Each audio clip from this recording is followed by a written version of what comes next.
Do you ever look at the current landscape of our country, of our world, and wonder, where is the hope for the future for my kids, my grandkids? I mean, you can look at the wars going across this world in Russia and Ukraine and potentially North Korea or China down the road. Balloons were shooting down all over the place. You can look at political landscape. No matter which side you're on, maybe you're the side against the ones who's in power now nationally. And it just seems like they keep making these decisions that you just don't know how we're going to overcome some of these decisions. And the fighting that goes on between the two parties, there's, you have earthquakes and famines all over. You have inflation, you have school shootings. When's it going to end? How am I going to have hope? As a Christian, you may look at the statistics, which year after year for decades now has shown that Christianity is declining in the U.S. Less and less people are believing in Jesus Christ, the Son of God. In fact, most of those are young people. So our young people who are growing up, where does our hope lie? But I want you to look at one thing today. If you're a Christian and follow social media, I don't know how you would have missed this. There is a revival going on right now at Asbury College in Lexington, Kentucky. And this is a place, they have a seminary next door, but it's at the chapel at the college since February 8th on Wednesday for over a week now, or for about a week. They've had nonstop 24 hours of an old-fashioned revival, something that Billy Graham used to do. People did for decades and centuries ago.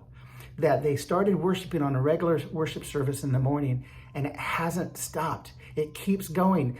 Different people come and go. They have different people leading worship, singing, taking communion. The Holy Spirit has filled this place where they're feeling the hope, they're feeling the unity. They don't want to leave. So much so people are coming from states, other colleges from all over to be a part of this. And other colleges and other campuses and churches are starting to start these revival, much like that started there famously in the 1970s through the hippie movement. So the revivals is not something in the past, and this is where hope is coming from. In fact, I encourage you to look up revival at Asbury hashtag and look at Twitter. There's so many incredible videos that's showing on what's going on. But maybe you're not a Christian. What about other parts of your life that you've lost hope? Maybe your kids have walked away and you just wonder, how am I ever going to get them back to be a part of my family and what we believe in, the morals we have. Or maybe it's your career. It's like, how can I have hope in a future career that seems like a dead end? Maybe you had a dream of writing a book or doing something down the road, and you just lost that hope in your busyness and your schedule.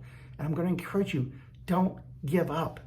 So going back to the Christian side of this, we have the Holy Spirit inside of us when we give our lives to Christ, which is so underlooked because so much of what people think of when they become a Christian is having eternity in heaven, which is awesome.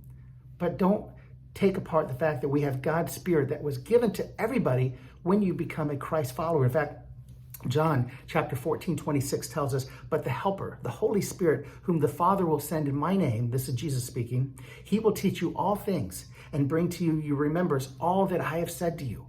We have this power of the Holy Spirit who gives us confidence and wisdom and boldness when we don't have it all of our times here on earth.